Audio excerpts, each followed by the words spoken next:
수업 나눈 문제 읽고 잠시 생각해 본 뒤 답변 드리겠습니다.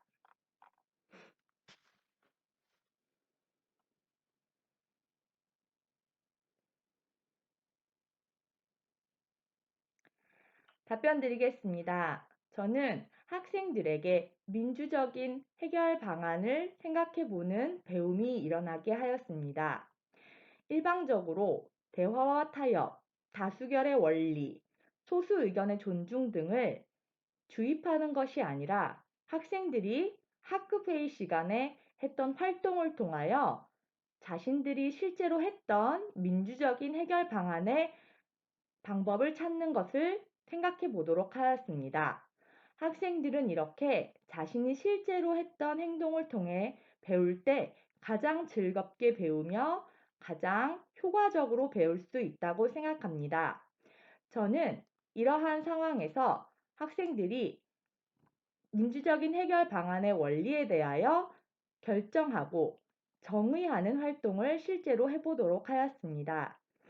이러한 활동은 학생들이 실제로 토의 과정에서 대화와 타협, 다수결의 원리, 소수 의견의 존중을 실천해봄으로써 더욱 강하게 인식할 수 있었을 것입니다. 또한 이러한 배움이 교실에서의 배움으로 그치는 것이 아니라 자신의 삶과 연결되게 하기 위하여 스쿨존에서의 속력 문제, 시청에서 일하시는 어머니의 의견 등 곳곳에 학생들이 실제로 듣는, 실제로 겪는, 실제로 보는 문제와 연결하도록 노력하였습니다. 이것은 학생들이 스스로 자신의 삶에서 보는 문제, 즉 스쿨존에서 빨리 달리는 자동차로 인하여 위험하다는 그런 문제, 학생들이 스스로 듣는 문제, 엄마가 시청에서 일하시는데 시청에서 이런 뉴스들이 나오고 있다라는 것을 듣는 문제, 또 학생들이 실제로 겪는 문제, 학급회의 시간에 자신들의 의견을 어떻게 민주적으로 모았는지에 대한 문제, 이런 것들과 연결하여 지역의 문제를 스스로 인식하고 그에 대하여 해결 방법을 만드는 것에 대하여 실천할 수 있도록 하였습니다. 이렇게 학생들이 자신의 삶에서 문제를 파악하고 실제적으로 자신이 실천할 수 있는 방안을 낼 수 있다면 학생들은 첫째, 협력적 문제 해결 역량, 둘째, 창의적 사고 역량, 셋째, 공동체 의식 등 민주시민 역량을 향상할 수 있을 것입니다. 이러한 민주시민 역량 함양으로 학생들은 자신이 만나는 실제 삶의 문제를 민주적으로 해결하는 배움이 일어날 수 있을 것입니다. 또한 저는 배움이 학교에서 가르쳐준 주차 문제뿐만 아니라 더 나아가 다른 문제에 대해서도 생각해 본 배움의 성장이 일어난 학생에 대하여 칭찬함으로써 배움을 더욱 격려하도록 하였습니다. 이상입니다. 2번 문항 읽고 잠시 생각해 본 뒤 답변 드리겠습니다.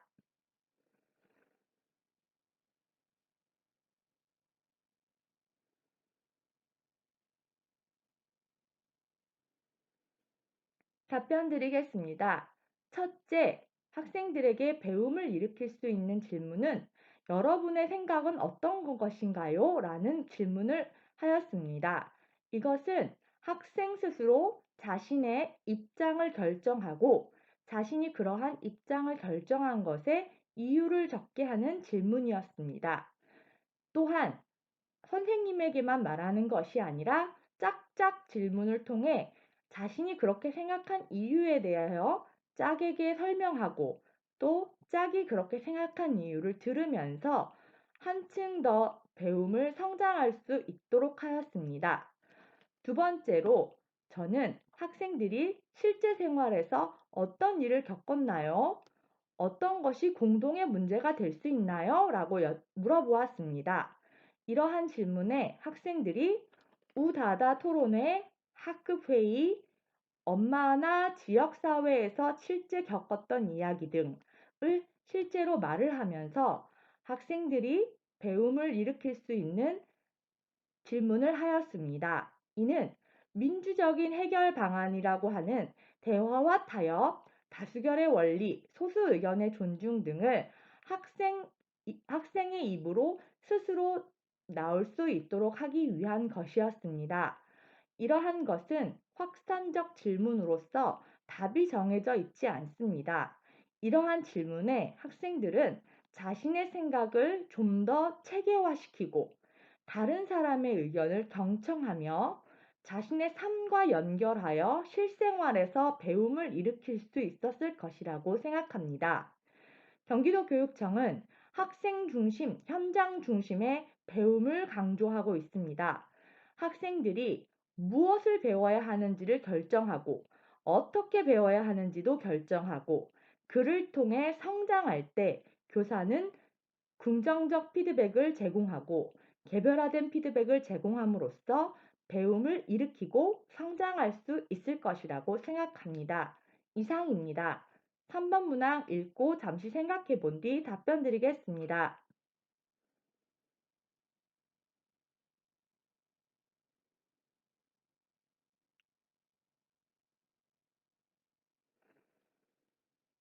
답변 드리겠습니다. 수업을 실현하면서 어려운 점은 항상 교사의 발문인 것 같습니다. 그 이유는 교사의 발문은 학생들이 배움을 일으킬 수 있도록 동기 유발과 촉진이 돼야 하기 때문입니다. 실제로 학생들이 배움이 일어나게 하기 위해서는 그에 적절한 교사 발문이 필요합니다. 이러한 발문은 언제나 수업의 고민일 것입니다. 실제로 경력이 25년 차 되시고 이제 정년을 앞둔 선생님께서 아직도 자신의 수업을 녹화하시거나 녹음하셔서 집에 가서 들으시며 내가 아이들에게 주입하고 있지는 않는지 수업을 이끌어가고 있지는 않은지 고민하신다는 말을 듣고 정말 감동 깊었습니다. 교사의 발문은 언제나 항상 가장 중요한 고민이 되어야 된다고 생각합니다. 이는 학생 중심, 현장 중심의 배움 중심 수업이 이루어지기 위한 가장 중요한 조건이기 때문입니다. 좋은 발문에 대한 고민은 좋은 수업에 대한 고민이라고 할 수 있습니다.